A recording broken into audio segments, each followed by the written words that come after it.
Hi, and welcome to my unboxing of the Noctua nh-d9l low profile cooler.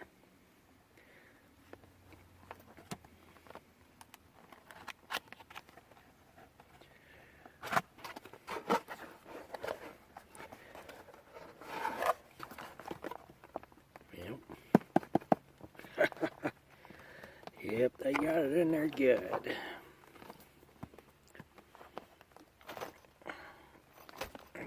Gosh darn.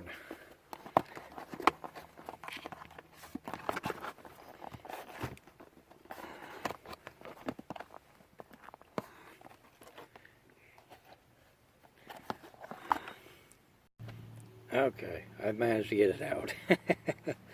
Okay, we got a box of hardware here. Guess that's the screwdriver they were talking about. The power adapter, clips for the extra fan, and the thermal grease, and the AMD mounting hardware and the Intel mounting hardware. I'm not going to bother opening this up yet. Let's check out the heatsink. Okay, well, I really like how they boxed this. This is pretty cool. Let's go and get that out of the way and take a look at the good stuff. Come on. There. Ah, there we go. Let's go and get this out of the way. And the main event. This is a 92 millimeter fan, and well, this looks pretty damn sweet. 4 heat pipes. It's supposed to be nickel plated over copper, and this is supposed to be one of the highest rated coolers out there for low profile. I intend on using this in my Opsidan 250D build. I decided to go for this one instead because I watched a video, and this right here was pretty much the same height as the graphics card, so I wanted to be able to get the clearance necessary for the case, because there's 2 other coolers that I had planned on trying out, but I did some more measuring and I wound up not being able to do it. The Enermax one that I was thinking about, it was quite a bit cheaper than this one particularly, and there's a power cord right there, 4-pin PWM, and I found out that it was like about maybe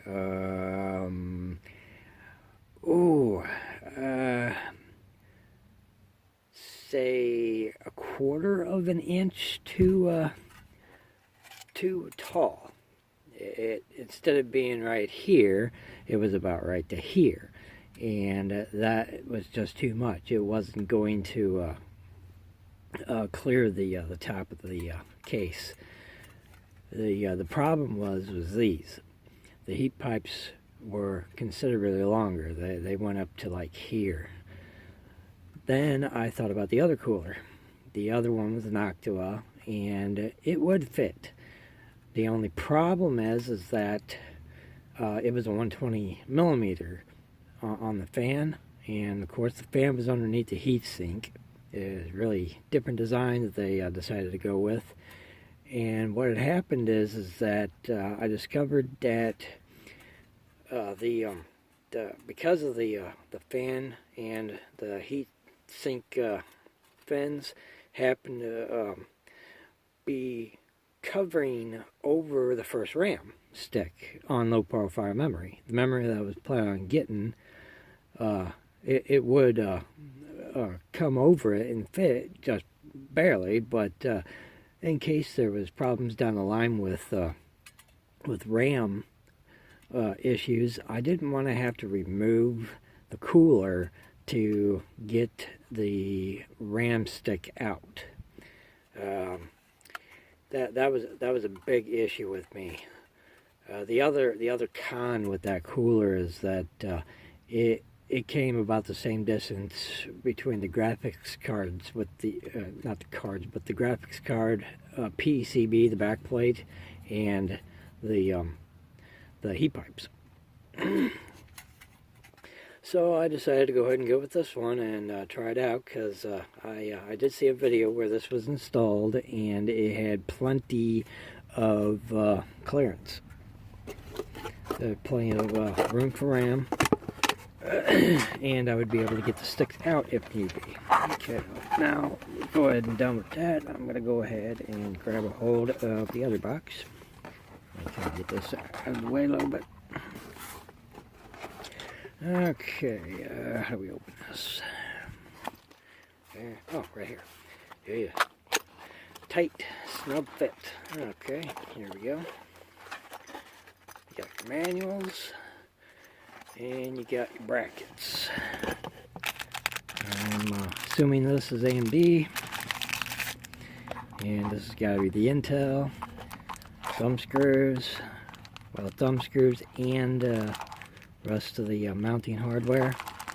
And then this is, yeah, this is the other two clips for fan. Oh, okay, that's what that is. That's a Molex adapter for, I guess, an extension. Yeah, that's what it looks like. And then you got your thermal paste inside there.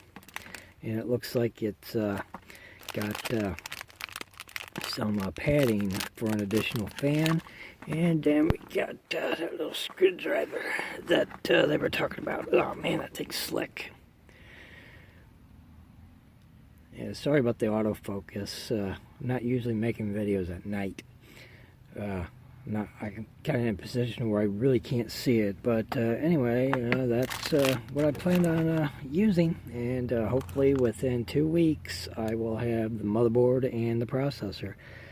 But who knows?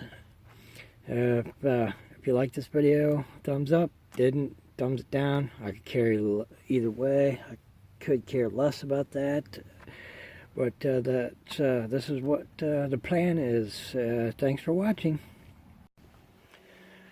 What's up, guys? I just wanted to show you the RAM that I got for the new system build. Corsair Vengeance LPX DDR4 16 gigs 3000 megahertz version. I used a coupon from Newegg to get this, and this is going to go into the build. Sure. Later on, I might swap these out for RGB ones, but I'm not really too worried about that. Sure, it cost me under $200 for these suckers, so not a bad deal as long as I can get the rest of the parts and put it all together. I know this was a quick video, but just had to show you this. Thanks for watching.